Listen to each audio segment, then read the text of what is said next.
गरीबों की थाली तक राशन दाल पहुंचाने का काम हुआ। राशन के साथ साथ उन्हें गैस सिलेंडर भी मुफ्त दिए गए। गरीब बुजुर्ग माताओं बहनों और दिव्यांग साथियों के लिए 1000 रुपए की सहायता भी सीधे उनके खातों में भेजी। नमस्कार दोस्तों, स्वागत करते हैं आपका एक बार फिर बिंदास खबरें में, जहां पर हम लेकर आते हैं देश और दुनिया की ताजा और काम की खबरें। तो दोस्तों बिना देरी किए शुरू करते हैं खबरों का सिलसिला। और इसी के साथ आज की पहली बड़ी खबर कि एलपीजी गैस सिलेंडर पर फिर महंगाई की मार। सिलेंडर की कीमत में 102 रुपए से ज्यादा का इजाफा। आपको बता दें कि देश में बढ़ती महंगाई के बीच एक और झटका लगा है। आपको बता दें कि एक बार फिर से रसोई गैस के दाम में इजाफा हो गया है। एलपीजी सिलेंडर के रेट में 1 मई से रसोई गैस की कीमत में 102 रुपए 50 पैसे का इजाफा हो गया है। हालांकि आम लोगों के लिए राहत की बात तो ये है कि ये इजाफा घरेलू सिलेंडर में न होकर कमर्शियल गैस सिलेंडर में किया गया है। मिली जानकारी के मुताबिक नेचुरल गैस की कीमतों में हुए बढ़ोतरी के कारण कमर्शियल सिलेंडरों के दाम बढ़ गए हैं। दिल्ली में दाम बढ़ने के बाद 19 किलो वाले कमर्शियल गैस सिलेंडर की कीमत 2355 रुपए हो गई है। और इसी के साथ अगली बड़ी खबर कि गाय पालने पर अब सरकार देगी 10,800 रुपए। बिहार में भी लागू होगा मध्य प्रदेश का मॉडल। आपको बता दें कि देश में खेती की लागत को कम करने और रासायनिक खेती से हो रहे नुकसान को कम करने के लिए प्राकृतिक खेती को बढ़ावा दिया जा रहा है। तो वहीं अब मध्य प्रदेश की तर्ज पर बिहार में भी देसी गायों को संरक्षण दिया जाएगा। अभी बिहार सरकार मध्य प्रदेश मॉडल का अध्ययन कर रही है। सारे तथ्यों पर विचार के बाद गायों के संरक्षण का कोई आदर्श मॉडल अपनाया जाएगा। यानी कि अगर आप भी गौपालक हैं या फिर गौ पालने की इच्छा रखते हैं तो ये खबर आपको खुश कर देगी। गायों को पालने पर सरकार की तरफ से 10,800 रुपए दिए जाएंगे, जो मध्य प्रदेश के मॉडल में लागू है। अगर बिहार में भी ये मॉडल लागू होता है तो गायों को पालने वालों को 10,800 रुपए प्रति गाय दिए जाएंगे। और इसी के साथ अगली बड़ी खबर कि जनधन खाते को आधार से कराएं लिंक, मिलेगा 1,30,000 का फायदा।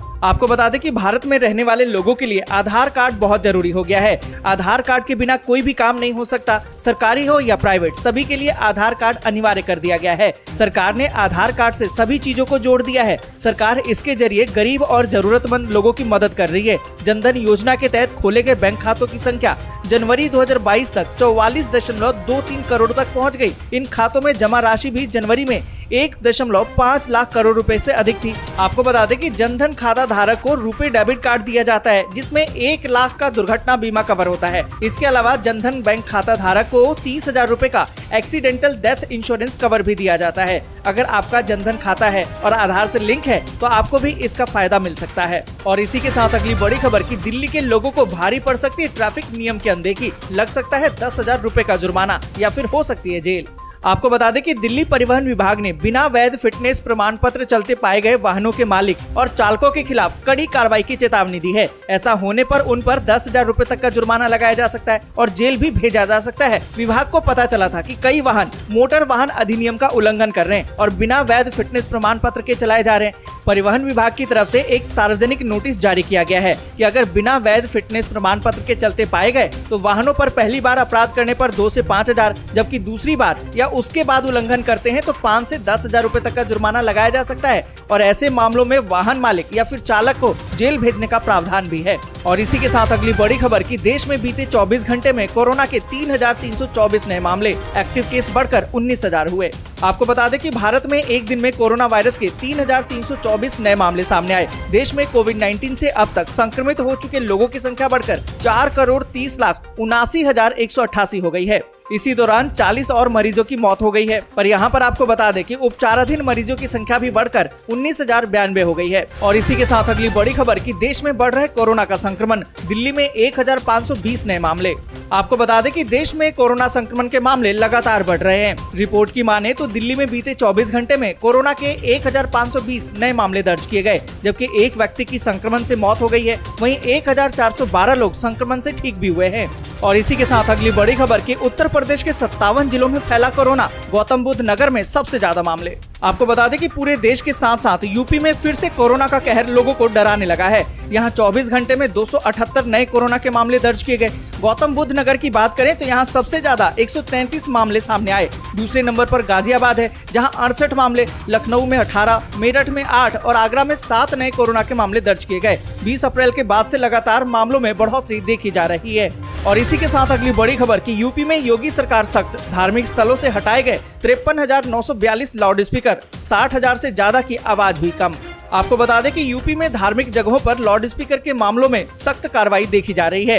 अब तक यूपी में धार्मिक स्थलों पर लगे कुल 53,942 लाउड स्पीकर हटाए गए हैं, जबकि 60,295 लाउड स्पीकरों की आवाज तय मानकों के अनुसार कम कराई गई है। और इसी के साथ अगली बड़ी खबर कि रूस यूक्रेन संकट के बीच 2 मई से यूरोप के 3 दिवसीय दौरे पर जाएंगे मोदी, इस साल की पहली विदेश यात्रा। आपको बता दें कि प्रधानमंत्री नरेंद्र मोदी 2 मई यानी कि आज से 3 देशों का दौरा करेंगे। इस दौरान वो 25 कार्यक्रमों में शामिल होंगे और 3 दिवसीय यात्रा के दौरान उन देशों में वो लगभग 65 घंटे बिताएंगे। सरकारी सूत्रों ने शनिवार को इसकी जानकारी दी थी। उन्होंने कहा कि मोदी 7 देशों के 8 नेताओं के साथ द्विपक्षीय और बहुपक्षीय बैठकें भी करेंगे। यहाँ पर आपको बता दें कि प्रधानमंत्री नरेंद्र मोदी भारतीय मूल के हजारों लोगों से संवाद भी करेंगे। मोदी 2 मई को जर्मनी, डेनमार्क और फ्रांस की यात्रा पर रवाना होंगे। इस साल की होने वाली ये उनकी पहली विदेश यात्रा है। उनकी ये यात्रा ऐसे समय में होगी जब यूक्रेन संकट जारी है। और इसी के साथ अगली बड़ी खबर की चंडीगढ़ की कॉलोनी नंबर 4 में चला बुलडोजर, 40 साल पुरानी कॉलोनी में 2000 मकान।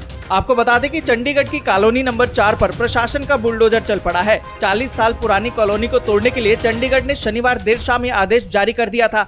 ऐसे में रविवार सुबह से कॉलोनी नंबर 4 जेसीबी मशीनों यानी कि बुलडोजर से मकानों को तोड़ा गया। इस दौरान भारी पुलिस बल भी तैनात किया गया। कॉलोनी को तोड़ने के लिए 10 बुलडोजर लगाए गए।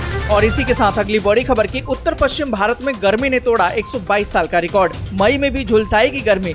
आपको बता दें कि उत्तर पश्चिम भारत में अप्रैल की गर्मी ने 122 साल का रिकॉर्ड बनाया। अब मई की गर्मी भी झुलसाने वाली है। भारत मौसम विज्ञान विभाग का अनुमान है कि उत्तर पश्चिम, पश्चिम और मध्य भारत में भीषण गर्मी जारी रहेगी और अधिकांश हिस्सों में सामान्य से अधिक बारिश होगी। यहाँ पर आपको बता दें कि उत्तर पश्चिम और मध्य भारत के लिए अप्रैल यानी कि 28 अप्रैल तक का औसत अधिकतम तापमान पिछले 122 सालों में सबसे ज्यादा था। और इसी के साथ अगली बड़ी खबर कि रूस ने उड़ाया ओडेसा एयरपोर्ट तो यूक्रेन ने हवा में ही ले लिया बदला। आपको बता दें कि रूस और यूक्रेन के बीच में युद्ध अभी भी चल रहा है। 67 दिन का युद्ध बीत चुका है और आज 68वां दिन है। इस युद्ध से मची तबाही ने यूक्रेन को बर्बादी के कगार पर खड़ा कर दिया है। हालांकि यूक्रेन बैकफुट पर आने को तैयार नहीं है। यहाँ पर आपको बता दें कि ताजा रिपोर्ट तो ये कहती है कि रूस ने ओडेसा एयरपोर्ट को तबाह कर दिया है। ओडेसा के रीजनल गवर्नर ने कहा है कि रूस के कब्जे वाले क्रीमिया से रॉकेट दागे गए हैं। इसमें किसी के घायल होने की तो कोई खबर नहीं है। वहीं रूसी सेना द्वारा ओडेसा में उड़ाए गए रनवे का बदला यूक्रेन उससे हवा में ही ले लिया। यूक्रेन ने रूस के 2 सुखोई विमानों को मार गिराए। इस बीच आपको बता दें कि रूस और यूक्रेन की जंग के बीच अमेरिका के साथ साथ यूरोपीय देश भी अब खुलकर यूक्रेन की मदद के लिए आगे आ रहे हैं। नॉर्वे ने यूक्रेन को military anti aircraft missile system दिया है। वहीं डेनमार्क ने भी बड़ी तादाद में यूक्रेन को हथियार देने की योजना बना ली है। और इसी के साथ अगली बड़ी खबर की कीव की अघोषित यात्रा में नैन्सी ने जेलेंस्की से की मुलाकात। युद्ध में उनके नेतृत्व और जनता के साहस की प्रशंसा। आपको बता दें कि रूस के साथ जारी युद्ध के बीच यूक्रेन के राष्ट्रपति वोलोदिमीर जेलेंस्की ने रविवार को अमेरिकी हाउस स्पीकर नैन्सी पेलोसी से मुलाकात की है। नैन्सी के कीव पहुंचने के बाद जेलेंस्की ने कहा कि मैं यूक्रेन को मजबूत समर्थन के संकेत के लिए आभारी हूं। उनकी मुलाकात का वीडियो टेलीग्राम पर प्रकाशित भी हुआ था। यहां पर आपको बता दें कि नैन्सी और आधा दर्जन अमेरिकी सांसदों ने शनिवार देर रात 3 घंटे तक जेलेंस्की और उनके शीर्ष सहयोगियों के साथ युद्ध के प्रयासों का प्रत्यक्ष आंकलन करने के लिए मुलाकात की है। और साथ ही आपको बता दें कि अमेरिकी संसद के अध्यक्ष ने कहा कि कांग्रेस का प्रतिनिधिमंडल जेलेंस्की के नेतृत्व को सलाम करता है और लोकतंत्र की उत्कृष्ट रक्षा के लिए यूक्रेन की जनता की सराहना करता है। आज के लिए बस यहीं तक। वीडियो आपको अच्छी लगी हो तो लाइक और शेयर जरूर कर दें। अगर अभी तक आपने चैनल को सब्सक्राइब नहीं किया है तो सब्सक्राइब जरूर से कर लें।